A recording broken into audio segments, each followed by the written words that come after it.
Labvakar, mans mazais un lielais pasaku draugs! Tūdaļ skanēs kārtējā pasaka, bet pirms tam atgādināšu, ka es dodos gan uz skolām, gan bērnu dārziem, bibliotēkām un kultūras namiem ar dažādām bērnu un pieaugušo programmām, un visu šo informāciju jūs varat aplūkot divās mājaslapās – pasakas.org un zapatskis.com, bet šobrīd pie pasakas. Sensenos laikos, kad Dievs radīja pasauli, viņš katrai dzīvai būtnei uzdāvināja pa dvēselei, skaistai un vientuļai. Lai ikvienai būtnei būtu kaut kas pēc kā ilgoties un tiekties, viņš lika šīm dvēselēm dzīvot nomaļus. Putnam dvēsele dzīvoja sudraba mākonī augstu debesīs, zivī dvēsele dzīvoja melnajos akmeņos pie avota, no kura iztek tālākais strauts. Skudrai dvēsele dzīvoja visaugstākajā kalnā aiz 7 jūrām, bet cilvēka dvēsele dzīvoja mežā. Putns juta, kā viņu kaut kas sauc un gaida augstu debesīs, un ik rītu centās aizlidot līdz sudraba mākonim. Lai arī viņam tas neizdevās, putns priecājās par spēku un brīvību, ko sniedz tāds lidojums. Zivs juta, ka melnajos akmeņos strauta iztakā ir kaut kas tūs un mīlīgs. Tāpēc ik pavasari peldēja pret straumi uz augšu, cenšoties sasniegt to vietu, kur sākas visas upes.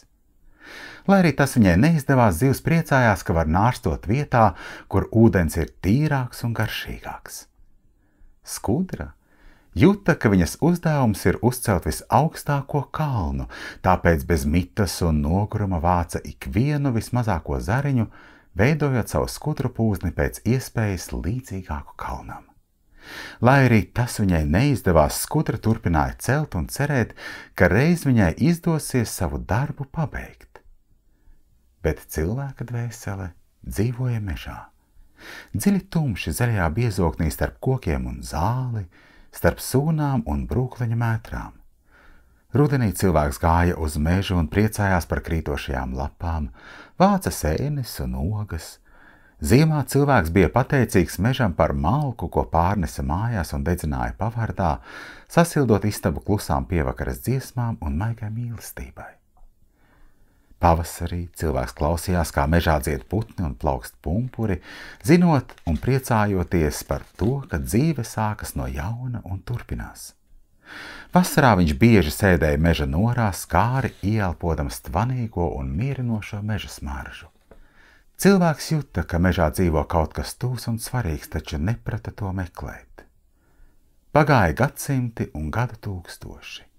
Putni, zivis un skudras turpināja savu ceļu, tie dzīma, dzīvoja, mīlēja un mira, bet ik reizi no jauna atkal un atkal meklēja vietu, kur dzīvo viņu dvēseles. Tikai cilvēks aizvien vairāk vēlējās dzīvot savās mājās. Viņam mājās bija ledusskapis, kurā glabājās veikalā pirktas limonādes un ievārījumi, tāpēc aizvien retāk cilvēks devās uz mežu pēc ogām. Cilvēka mājās bija centrāla apkures radiatori un malka vairs nebija vajadzīga.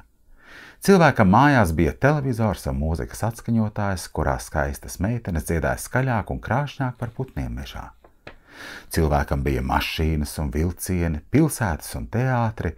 Viņiem vairs nebija laika domāt par to, ka gaiss, ko viņš ieelpoja, jau sen vairs nesmaržo pēc kaut kā tuva un svarīga. Cilvēks būvēja lidaparātus un pacēlās augstu debesīs, tik augstu, kur pat visstraujākais putns nevarēja aizlidot. Cilvēks atklāja tālas zemes un iezīmēja kartēs ikvienas upes izteku tur, kur visapņēmīgākā zivs nespēja nokļūt.